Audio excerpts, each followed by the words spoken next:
So, as a three-time finalist for Defensive Player of the Year, Yep. what's the one thing you tell an up-and-comer about playing this position?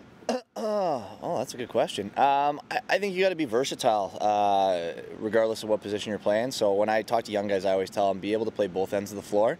And I think what helps me as a D guy is the fact that I'm a bit of a threat in transition, and I can contribute a little bit on the offensive end. So that helps out, and vice versa for young guys that are looking to play offense. If you can come back and you get stuck on defense and you can play a good honest shift of D, that helps you, and coaches love seeing that. So the more versatile you are, the more valuable you are to your team. Awesome. So you're the team captain.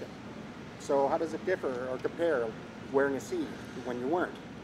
You know what? I was fortunate in that. I played for the team when Jimmy Quinlan was the captain back before we moved to Saskatoon, and Jimmy has obviously been retained as a defensive coach. So I've been able to lean on him a little bit in terms of advice and how I can be a better leader and do things, and that's been very good for me. But it comes with a little bit more responsibility. You got to be a little more vocal, obviously, and you just got to carry yourself a little bit differently. All of a sudden, you realize that you are responsible essentially for setting the tone and the atmosphere a lot of times, and you just got to make sure you're always on, because like I said, the team tends to take on a little bit of the personality of the coaches and the leadership, and so I got to make sure I bring a level of professionalism to the floor to make sure everybody's on the same page.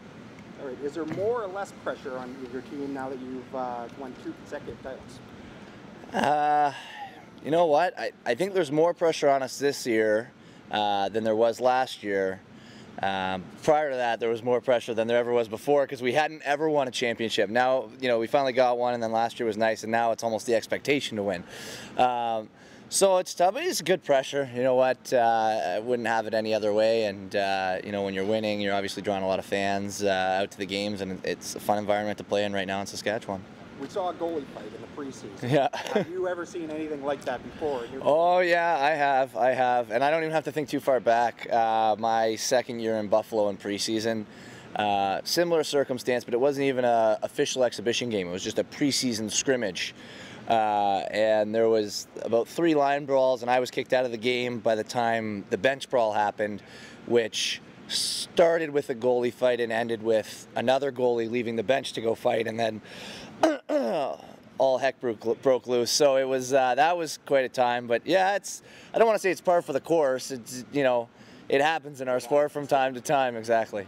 That sounded like a good game. Yeah, it was. I think they ended up canceling the game at halftime. Like really? I don't even think we made it to halftime. I think just whenever that all transpired, they just said, "All right, we're done," and everybody went home. There was just too much to sort out. Yeah, it was pretty crazy. All right. How many opponents' numbers do you have in your cell phone? Oh, good question.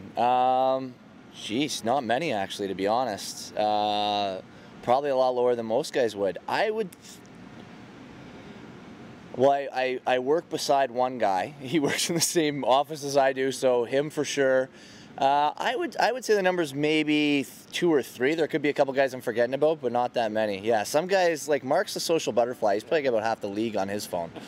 All right, so not counting Saskatoon, what's your favorite place to play? Ooh, good question. You know what? Denver's a really fun city. It's great to play in. They usually draw pretty well, obviously, within the division, so there's a bit of a rivalry there. But that's a fun city to travel to as well. It's, in the middle of wintertime with, I don't know if it's the Chinook or what it is, they can tend to get really good weather, so that makes it nice to travel to. So Denver's probably my favorite city to go away and play in. Excellent. All right, I'm going to ask you one bonus question. All right, sounds good. All right. Do you have any memorable heckle or insult taunt from an opposing fan that comes to mind? Anything that? Yeah, there was a good one. We were in Calgary actually, and I was coming off the floor, and one of the fans asked me how my hockey career was. And for those that don't know, I was a hockey player at one point. I played college hockey, and after college hockey, I went in, I signed a contract to play in the ECHL, the farm team of the Oilers, and it was the lockout season. I lasted like 2 games before I was sent down. So I don't know how they knew this or how they found out, but they asked me how my hockey career was, and I was like, well, that's a good chirp. That's pretty good. Exactly. Yeah, I was like, someone did their homework. Good for them.